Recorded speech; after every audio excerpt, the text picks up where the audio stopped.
I'm Dr. Nathan. Thanks for listening to Vet Talk, the veterinary podcast. Today, I wanted to talk about reviews that veterinarians get about their practice. First, to start off, I think reviews are a good thing. I like them. I use reviews to determine information about a product. Are people having problems with the product? Do they like it? Do they not like it? I rarely take one review at face value. I figure if most of the reviews are positive or negative, that gives me a general idea about what is being reviewed. Do I like the look of a business or product and give it a try, or do I want to avoid it? First, what is the review system? We are typically used to rating businesses with 1 to 5 stars and then having the option to leave a comment. In 1958, Mobil Gas Company began using a 5-star system where people would review restaurants and hotels. Are they worth driving to? This expanded to be a rating system of anything. Anything 3 to 5 stars was excellent.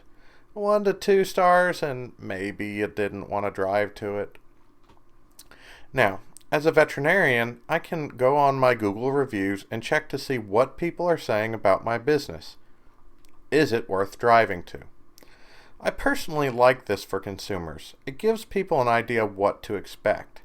However, it also gives keyboard warriors a platform which they can vent without much repercussion to themselves. I don't mind fair reviews, but I don't like the critics of people who are just being emotional. I typically let my reviews just ride without interruption. I know some vets who will respond to every review on their page. I leave reviews alone, excluding anything profane, so people can make their own decisions. I want people to know what we are like, and to a point, I feel like the reviews of a vet clinic are good to show the quality of behavior that vets will not tolerate at their clinic. Today, I wanted to go through reviews and just give my interpretation of them. Not to be vindictive, but I want you as clients to hear the reviews that are left and perhaps the other side of the story, so you can interpret other reviews you might read of your own veterinarian. A review of the review, as it is, which I think could be beneficial, because often people leave reviews that are unfair to a business because they expect no consequences. This is also important because these reviews are a statement from one person to another with a small business. Sure, I'm a business, but I am a person and my staff are people.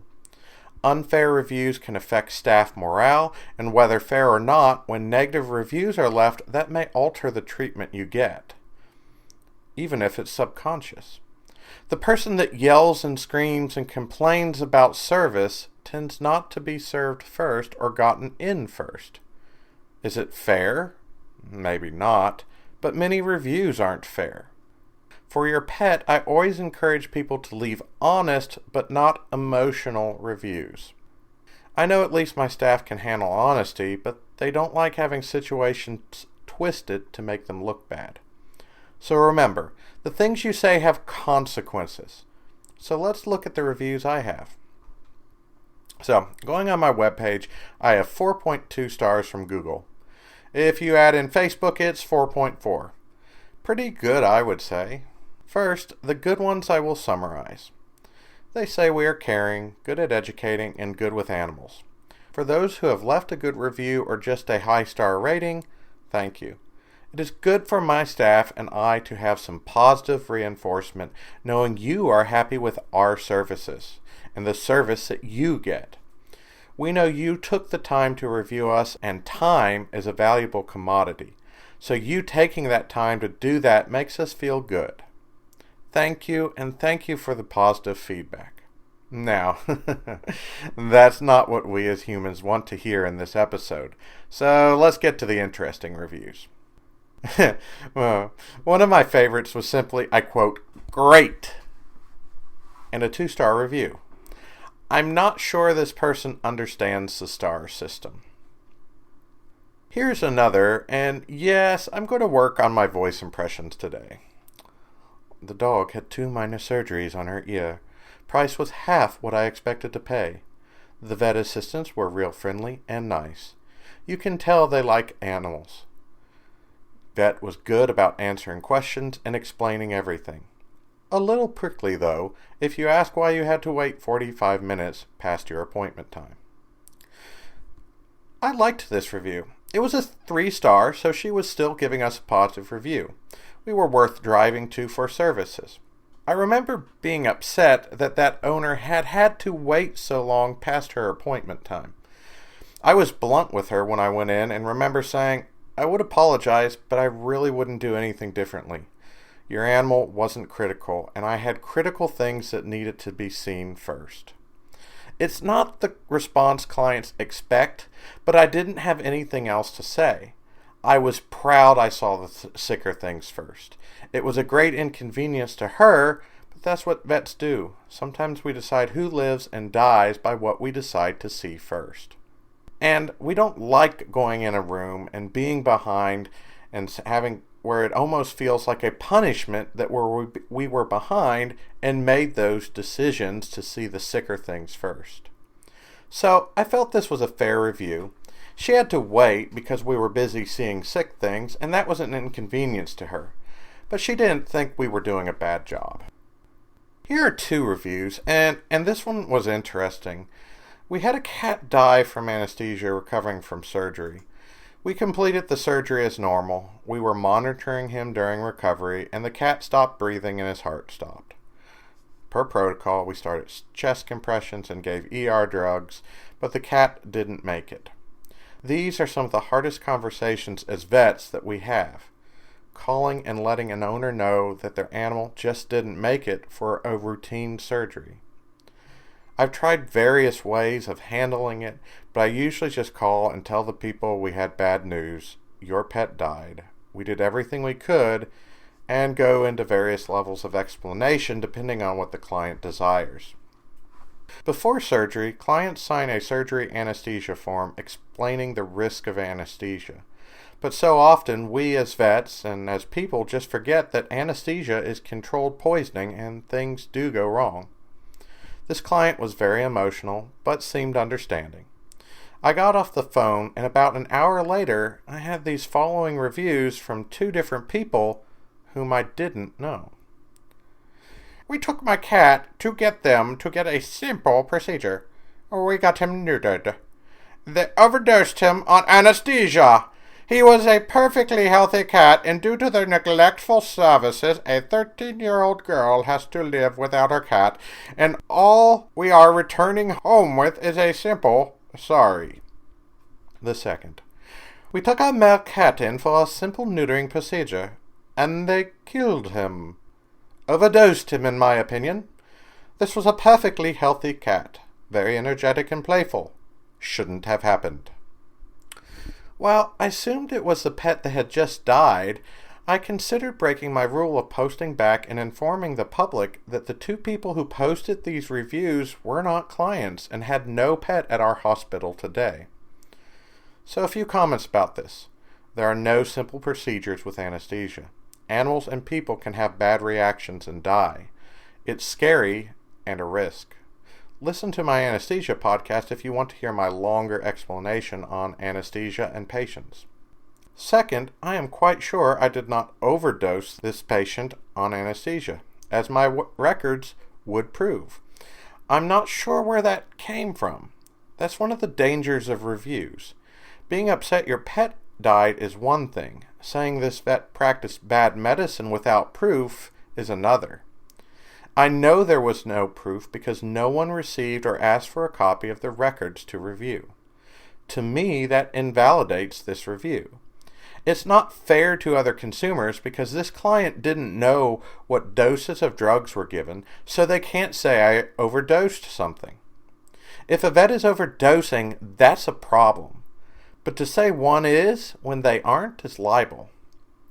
The second review covers a bit and then says, in my opinion. But what is your opinion based on? So I gave this shot. My actions led to this patient's death. But their actions as the owners of allowing the surgery also led to its death. We all share, client and vet, in this animal's death. I'm also not sure how we were neglectful, as we did everything we could to save this cat. Everyone at my clinic did. I'm not sure what else we could say besides sorry. We all did all we could. And bringing a 13-year-old into the equation is just trying to tear at heartstrings of other readers. It really doesn't matter if it's a 13-year-old or a 300-year-old. It was someone's patient. And we don't like it when anyone has to go through those experiences. At my clinic, we were all pretty hurt by these reviews and surprised by these reviews. Such a negative response after we did all we could and tried to be as consoling as we knew how.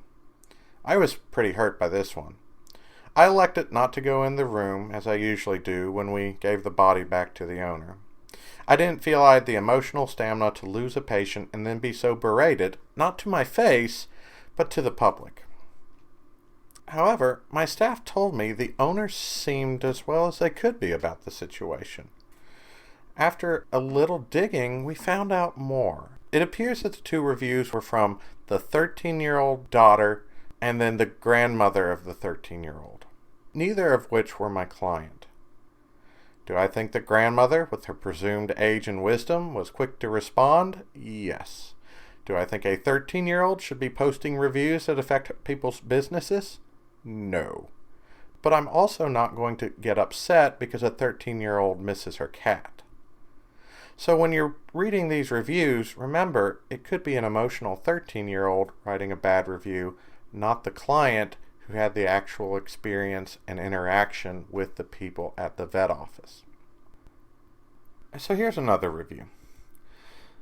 I'm upset with their willingness to help out my pup. I have been 3 times with my new puppy, and that is accurate.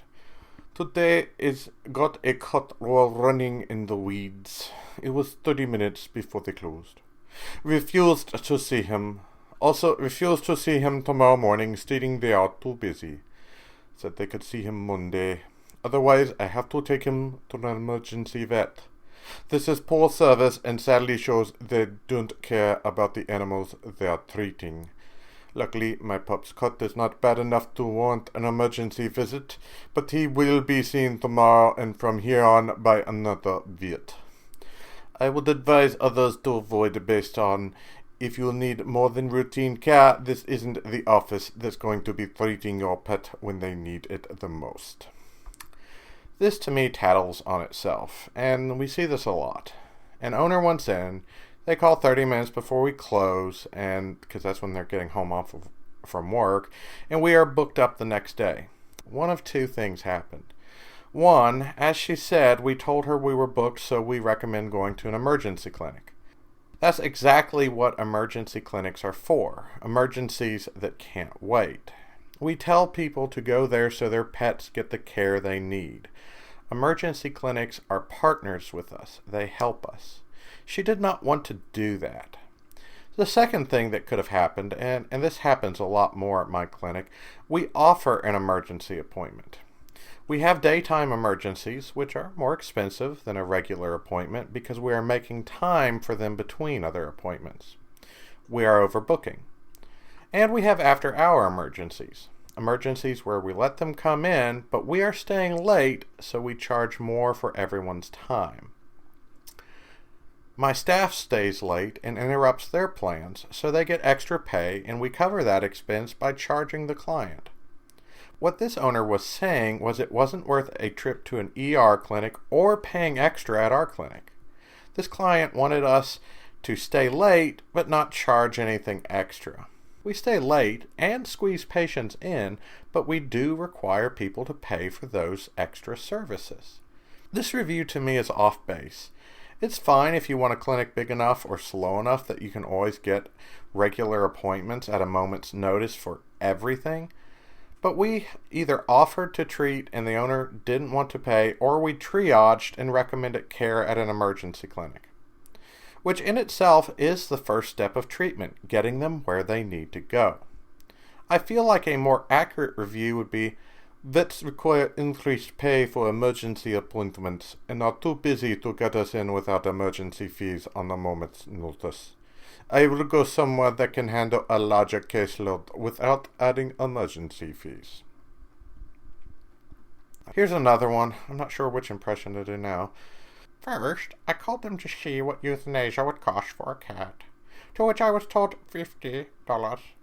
Then when I went in today to have it done, they said the price has gone up, within a week of me calling, to $169. So I don't remember all my prices throughout the year, but this person called in January based on the time they left their review. We likely did increase our prices at that time. So it probably went from $50 to $60. However, I bet, like we described above, that $100 was the daytime emergency fee I just mentioned in the previous review. We have this a lot. Clients get a euthanasia price, but then they forget that they need to schedule that euthanasia. If we are booked and there are no appointments, we get them in, but it is more expensive because we are rushing more and it often affects other clients. So it is a higher price to get in when we are booked. So the price jumping to $50 to $169 is a valid complaint, but we were not dishonest. We squeezed them in because they wanted in. Now let's listen to what else she says.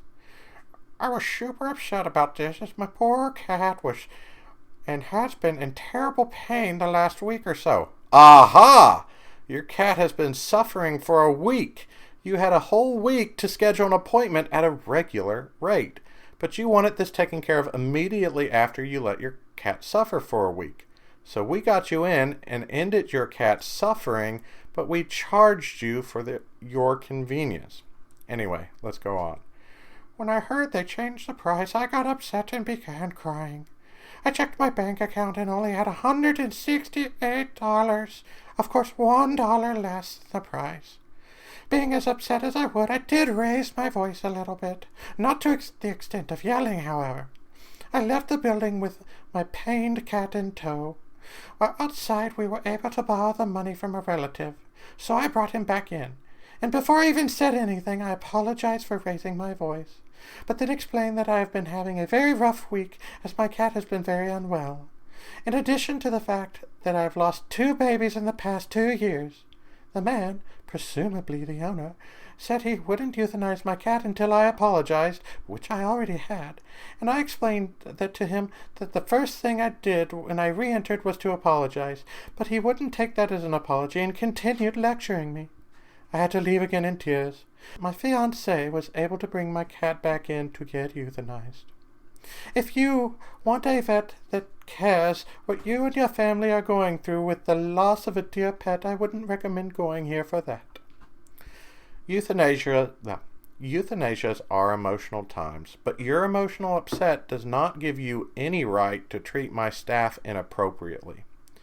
I vaguely remember this conversation, but not all the specifics.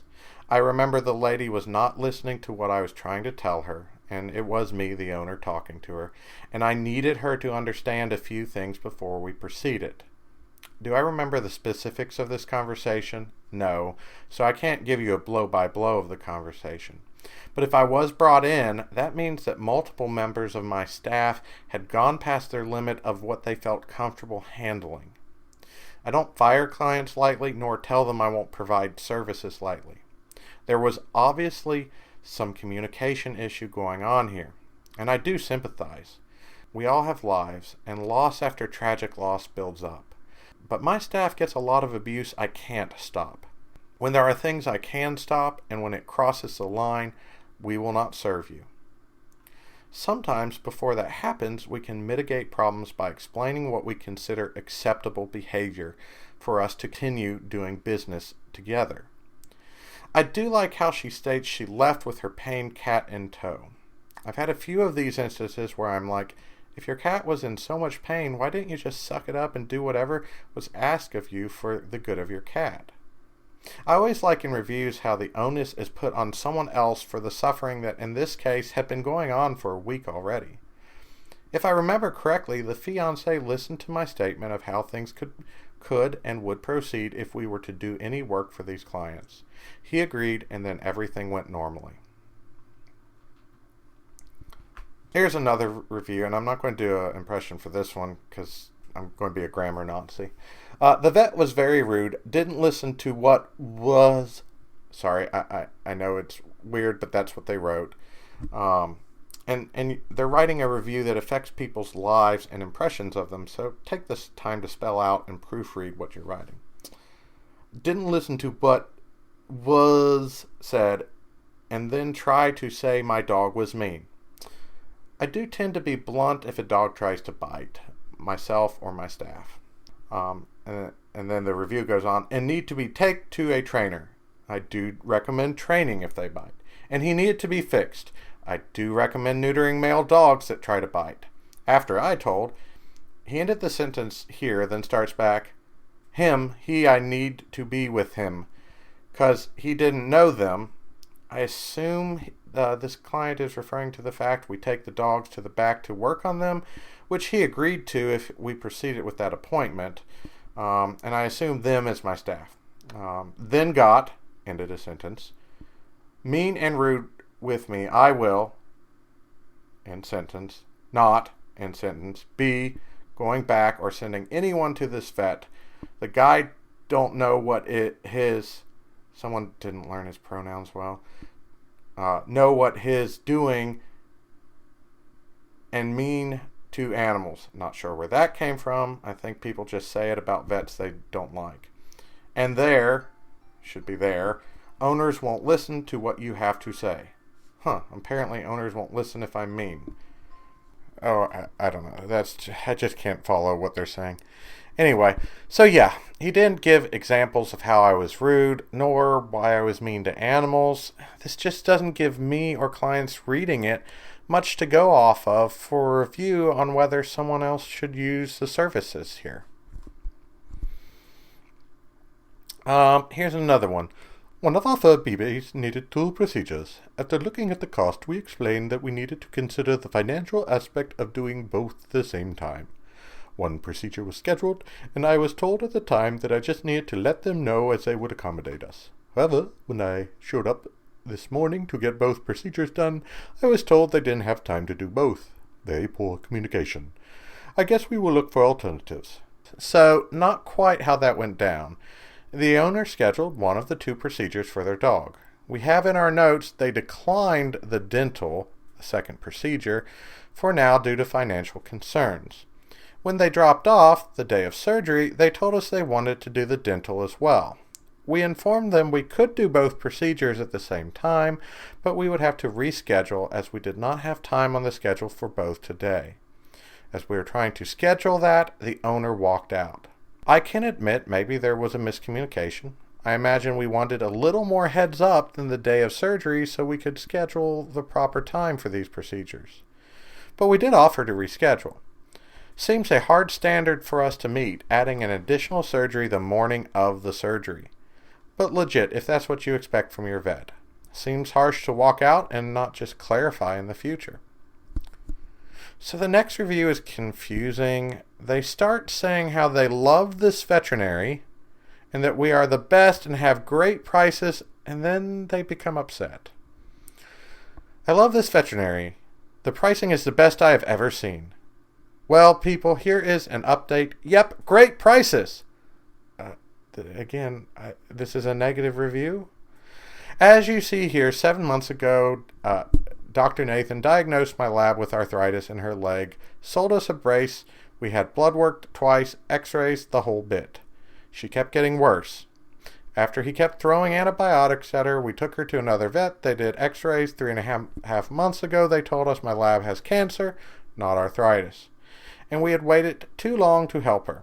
Those 4 months could have made a difference with correct diagnosis. Today, 4 days before Christmas, 1 day before her dad's birthday, she passed away. What a heartbreaking mistake we made. This is one we treated for one problem and found another hiding underneath. Our initial treatment caused improvement, so we lengthened the treatment. We then evaluated and found that there was a mass that was not hot or painful, and we were thinking it could have just been some scar tissue from the original abscess. If it got worse, we wanted to x-ray. They returned, and a month later we x-rayed. It appeared to be a small fracture that wasn't healing, because as we were noticing, the dog kept walking on her leg, and we thought that the pressure might have kept it from healing. So we splinted it and informed if it wasn't better, we recommended going to a specialist because there might be more going on than we could see. The owner updated us that the dog wasn't keeping the splint on and it was still limping. But they thought that the limp was in another leg now. We never heard anything again from these owners until this review. I'm not sure where this owner got the diagnosis of arthritis from because I never said there was arthritis. I think this one is hard on clients because this one is layered. A simple problem was caused by a complex one, and when we treated the simple one, the bigger one started to show itself. Our first appointment for the dog and our last appointment was about 2 months apart, where we recommended if this didn't fix the problem, more advanced help would be needed. During those fixes, the dog did improve, and the owner gave us conflicting information. I'm not sure where they went to get another diagnosis, but we recommend them going somewhere. Medicine is a process. Answers aren't always apparent at the first exam. I'm glad they got a diagnosis, but feel there was a little harshness in this review. It was our recommendation that they go somewhere else for another look, because we felt there might be something that we were not seeing. It looks like they waited or couldn't get into a specialist or other vet for a month after our recommendation that she needed further evaluation. The signs at the specialist may have been more obvious then, since there's more time for the disease to grow and make for an easier diagnosis, which is fine. I don't mind it if a specialist can get to an answer easily. Also, specialists are trained to pick up on more subtle signs as they often deal with one subject like cancer day in and day out. These clients weren't too kind to the specialist because they didn't get records transferred, so the specialist had to start from scratch. Since the owners didn't communicate their findings, I couldn't learn from the appointment to catch whatever type of cancer this was sooner with future cases. Okay, and I'm not doing a voice for this because this client made me so mad. I've referenced this review before in my podcast episodes.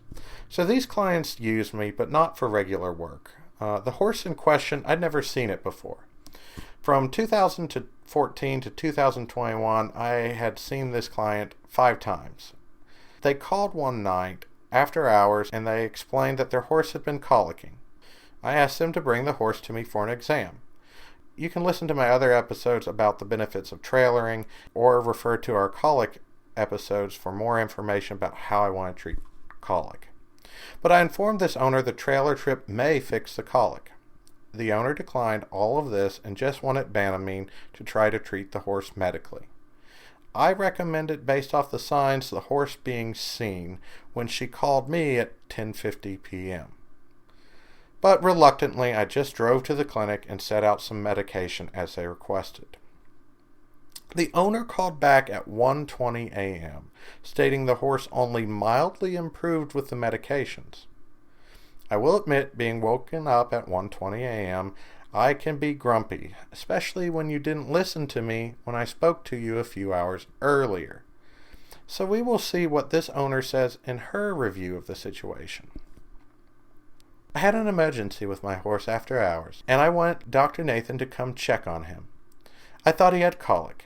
He wanted me to haul to him. That was accurate. I wasn't comfortable doing that because he was trying to lay down and I didn't want him to go down in the trailer and injure himself. I just went to the office and got some Banamine from him. A couple hours later, I called him back and wanted him to check him. He said, "What do you want me to do? You already refused my help earlier." I said again he wasn't ready to be hauled without going down in the trailer and getting hurt. Then I explained to him that I had just had this horse at an equine specialist in Lexington. He had other issues that I needed them to diagnose him, and they had all the diagnostic tests I needed. When I told him this, he told me I should just take him back to them since they must be my regular vet. Really? They have access to tests that Dr. Nathan does not. I'm going to interject here. She was talking about x-rays, which I have x-rays. Anyway, back to her side. They're an equine specialist that were able to help him for other issues. I said to him, "Apparently you don't want to help me." And he said, "Good luck," and hung up. This was incorrect. She is the one that hung up on me. Back to her review. This vet doesn't care about your fur feather babies. What do you mean I don't care? I wanted to see your horse hours earlier. If they did, he shouldn't have a problem coming to help us. It was just my horse and God the rest of the night. Well, good, 'cause God's better at this stuff than me. Anyway, sorry. This horse didn't deserve this. I had only had him for 5 weeks. He was actually my brother's horse. Oh my gosh! So you were making treatment decisions for a horse that wasn't even yours! You never even told me that. He was a wonderful horse. I wouldn't refer this group to anyone. It's not a group. It's me. I'm the only one. I've been the only vet there for, I forget about 11 or 12 years. Anyway, he once told me he doesn't do emergencies on Fridays. Yeah, I take a day off. Oh gosh, at that time, since I was still paying off student loans, that is when I was doing a lot of relief work on Fridays. So I'd take Friday, do relief work, and have a night to myself. She goes on. He's not there when you need him. I wanted you to come down. Anyway, so here's what I wrote in my treatment notes. Owner explained that she uses Specialty Equine Hospital when she really needed to know what was going on. I suggested that she use this hospital because she really needed to know what's going on. I was so angry with this review. I was like, why do you get to post this to the public when you are the one that declined my services initially? You are the one that doesn't use me for basic stuff. The other things she was treating with her horse were things I work on and treat successfully and commonly. So I didn't consider it worth hauling to a specialist. So I was not her primary vet. Those vets in Lexington were her primary vet. I was seeing emergencies at that time in my life, but her vet, I knew, was also open and also saw emergencies at that time. And they were a bigger clinic with more people on staff. So why were you calling me late at night instead of calling your regular vet, who is a multi-vet practice and would be able to be better staffed late at night? Sorry, this one makes me so mad. I'm very keen about being able to communicate and work with my clients. When she refused to trailer the horse, that showed me she was not interested in how I treated the animals. If she would not listen to my treatment recommendations, then I did not have much faith things would improve. In my mind, the vet she had been going to for her other needs was her regular vet, and she should talk with them because, other than not wanting to go out late at night, when I had already offered to go out earlier at night, I could tell she wasn't going to listen to my treatment recommendations. So the horse may not get good care, or the owner may not allow me to care for the horse while I was there. She'd already declined my first step of treatment, which was trailering the horse. That might jostle some gas loose and fix the problem of the colic. I also realized there were other things going on with this horse that the primary care vet was treating. Since I knew those vets and knew they did emergencies, I felt they would be better prepared to handle this colic, as they knew the underlying conditions that may be causing a problem. So medically speaking, it would make sense to continue with her regular vet, and I was biased because I was pissed at being called so late for something that I had wanted to take care of and volunteered to take care of earlier. And what they really wanted me for was the stuff that didn't matter, which I inferenced since they went to someone else for the stuff that really did matter.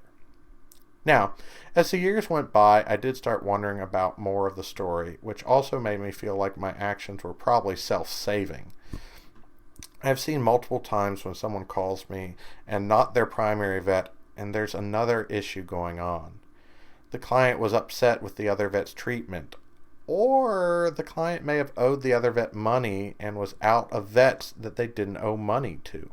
I have been in those situations, and that is frustrating when the people have no money to pay you when you come out there at 1 a.m. Anyway, sorry, that may have been a little confusing because that one gets me so worked up. But anyway, the next one basically couldn't handle anything. First, this is a chicken. I work on birds, and there are very few of us around that will actually see a bird.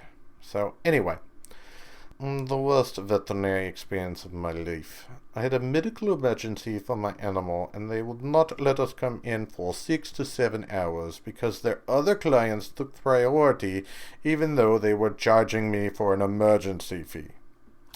So the emergency fee was to get her in between appointments. Paying the ER fee does not get you in the door. A few other clarifications of how I handle things.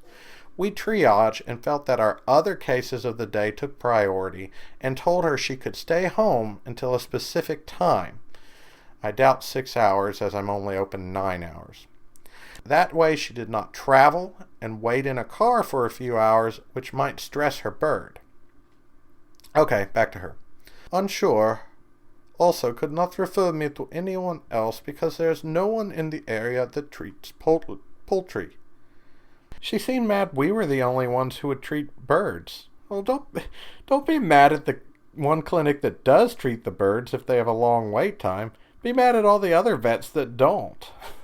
She could have said in the review, no other clinics would even see me. At least they'll see me. So back to her review. Very upsetting. Since I was upset and crying on the phone and offering to come wait in their parking lot all day until they could squeeze me in, they said I could not bring animal to be seen. They don't offer emergency service then if this is how they handle emergencies. So the lady did come in and we triaged the chicken in the parking lot. It was stable and fine. So we went to our non-stable patients and told the lady she would have to wait.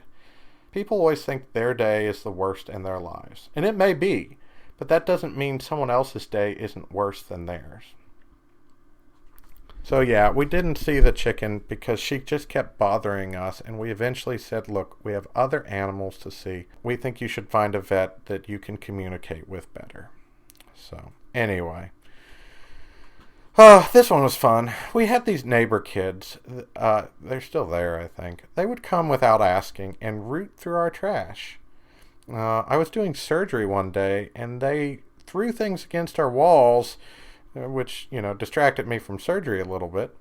We also had a student stay at the clinic, and the kids were trying to peep through the windows at her at night.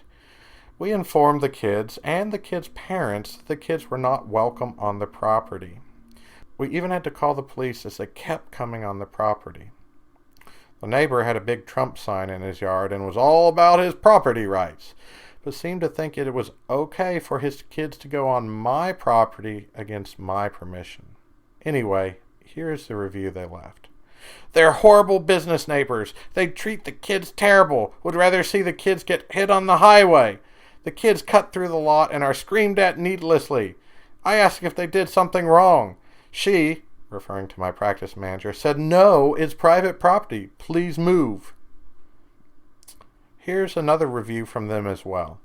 Again, they were upset I was keeping them from causing problems during surgery on animals. And I think these were the kids leaving their reviews. So again, do we let children leave reviews? Horrible people overall. I would not recommend. Very rude and disrespectful people. Do not go here. Anyway, again, this is where some of these reviews come from. So one note I will say is reading through the positive reviews, I saw people who have hence got mad at me. As a business owner, I find people are usually very happy until something doesn't go their way. One thing I have to point out is there are multiple factors we are balancing as veterinarians, and sometimes no is all we can tell you due to laws, ethics, or just the fact that medicine doesn't always go as we want it to. And that's my thoughts about stars. Be respectful. Be honest, but try not to let your emotions tarnish your reviews. The reviews are not a place for revenge. They are to let people know about a place so they can make a decision about the place. Words can hurt people, and I have been hurt and know others that have been hurt by reviews. I let people vent with my review system and only take down the reviews with vulgar language. But just because the language isn't vulgar doesn't mean it can't hurt people. I like honest feedback, and we should all be accepting of that, but I don't like being the butt of people's emotions. And realize, these reviews are public. The business sees your reviews, and that can affect future treatment of the reviewer, whether it is intentional or not. The main thing I want people to come away from is this: our words affect people. Our words are how we judge people. We need to take what people say seriously. Hold them to account with what they say. And this ranges from local interactions to your interactions with politicians on a national stage. We have to remember, if we can't believe what people say, how do we interact and work with anyone? If we all take a moment to think if we truly mean and will back up our words and hold to account other people for their words, the world would slowly turn into a better place, because there are consequences for our words. If you are on the Patreon, share with me some of the reviews you have received that you think were fair or unfair. Otherwise, take care, and let's think about what we say and how it affects other people's view of us and our view of them. I'm Dr. Nathan. Thanks for listening. I hope our discussions are valuable to you and aid in giving perspective. If you want to contact us, please reach out to theveterinarypodcast@gmail.com. You can find a complete list of the podcast episodes on SoundCloud. If you find this information helpful and want more content, please join our Patreon, patreon.com/theveterinarypodcast. And don't forget to follow our Facebook page, facebook.com/theveterinarypodcast. As always, thanks for listening, and I hope this information is helpful to you. If you do find it helpful, please like it, share it, so other people may find it helpful as well.